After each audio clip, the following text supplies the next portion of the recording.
So, John, tell us a little bit about the Supermarket for Crime. Yeah, the reason I named it Supermarket of Crime was because people could come see us through my boss and order any kind of crime they wanted. Arson, pornography of naked women, stuff like that. We took pictures of women and we gave them to the people that wanted them. They'd like to put them in a collection. Right. And my boss, he took care of that part. I didn't have nothing to do with that. And he built up a big album and he would sell it. Right. So when we had arson, where someone would come in and say, well, we want our house burned down. We don't want to be charged with arson either. So what we would do, we had a professional arsonist that would take the furnaces and rig them to blow.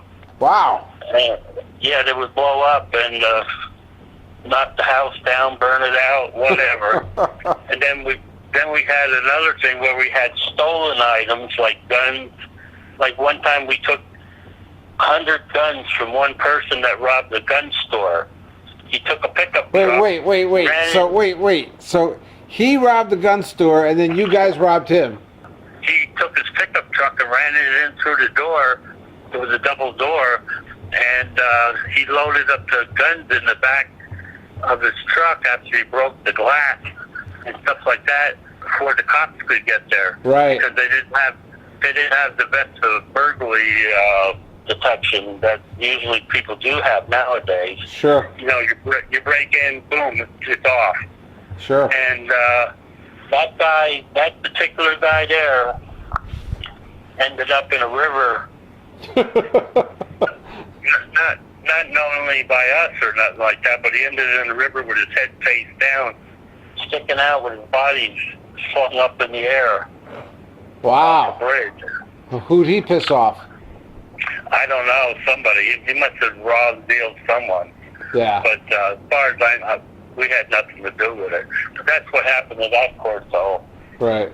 And then we had the arson, stolen property. Oh, and then the other good one we had was if we would approach people in stores, big stores, and ask them if they'd give us the key and the code to the alarm, and we would pay them a large sum of money to rob the place, and we would pay them because what we would do is one of our associates had a tractor trailer, and he pulled it up to the big doors, open it up with the key, put the alarm in silent, and load up on stereos and everything like that. Wow. And take it and bring it into our garage, which could hold a tractor trailer or two. And then one other time, we would go up and steal tractor trailers off the lot where they would store the trailers. See, what they do is these drivers leave trailers along the road for the next driver to pick them up. Right. But what we would do is pull in there with our tractor and hook up to it. Right. Bring it back, open the door, let the word out that we had, well, one time we had toasters, VCRs, stereo outfits, stuff like that. Yeah. And we would have an open sale on this stuff, and we'd sell the whole truck out. And people would come knock on the door and say they're sold and so, you know. But, yeah, that's what happened to the trailers. One time, this is a good one, we stole a tractor trailer, and it had Bibles in it. Oh, my God. Yeah, Bibles. So that was a foolish thing. And then another time we stole a tractor trailer, and it had bottles of wine in it. So we were pretty happy about that. Yeah, that would make you happy for sure. That was a good score. Yeah. It was twine. So they were left a lot of money by the bottle. So we ended up selling that stuff off. So basically, that's pretty much what we offered with the car stealing like that. And then a lot of times we would steal cars and trucks and Corvettes and things like that, and we would sell them to junkyards for the parts. We would strip them down, front ends, doors, boxes, wheels and tires, rear ends, transmissions, all that stuff, and haul it in a big fake body down to a junkyard where they would take the stuff and sell it to the public. And we did that for a long time, like maybe 5 years. And you were good at it because you had a big shop of your own, right? Yeah, we had a big shop of our own.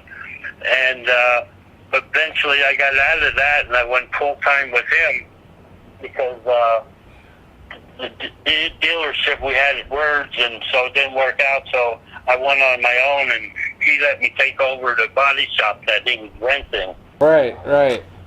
And then he taught me how to steal cars, because the one night he said, we're going to go steal a car. And I said, well, I don't know how to do that. So he gave me a Slim Jim that's used to open the door, and he gave me a slide knocker, which pulls out the lock out of the steering column. Right. And we would do it at night. Right. And then in the daytime, he had a guy that would take the cars in the daytime. He'd go to these roadside stops where people they ride together, you know? Uh-huh. And he would steal their cars. And one time he stole a car when it was still running at a car dealership. Right. That was pretty bold. He would do it in the daytime. I did it at night when everyone's sleeping. Right, right. That's crazy, man. So, yeah. So, like the one night we stole a truck, and the guy was in the bathroom. The light came on, so we couldn't start it. So we put it in neutral, and me and the boss got behind the truck and started pushing, and it was icy out. Our little feet were just slipping on the ice. We couldn't get the truck to go hardly.